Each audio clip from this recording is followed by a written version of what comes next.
Bonjour à tous, bienvenue sur cette nouvelle chaîne qui s'appelle Les Paroles de la vie éternelle, tirée du passage de Pierre dans les Écritures, quand Jésus demande à Pierre, vous aussi vous allez partir, et Pierre de répondre, Seigneur, à qui irions-nous? Tu as les paroles de la vie éternelle. Alors soyez les bienvenus.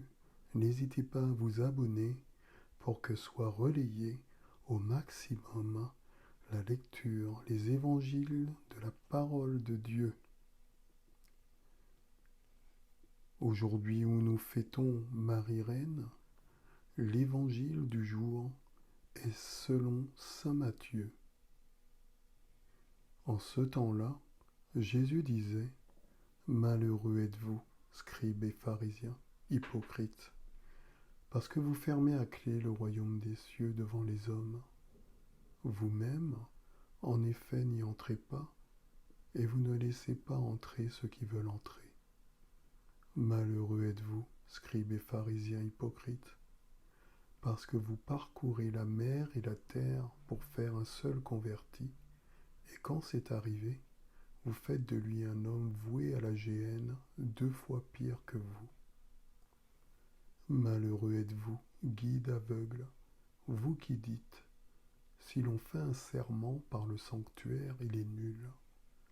Mais si l'on fait un serment par l'or du sanctuaire, on doit s'en acquitter. Insensé et aveugle, qu'est-ce qui est le plus important, l'or ou bien le sanctuaire qui consacre cet or? Vous dites encore, si l'on fait un serment par l'autel, il est nul. Mais si l'on fait un serment par l'offrande posée sur l'autel, on doit s'en acquitter. Aveugle, qu'est-ce qui est le plus important, l'offrande ou bien l'autel qui consacre cette offrande? Celui donc qui fait un serment par l'autel, fait un serment par l'autel et par tout ce qui est posé dessus. Celui qui fait un serment par le sanctuaire, fait un serment par le sanctuaire et par celui qui l'habite.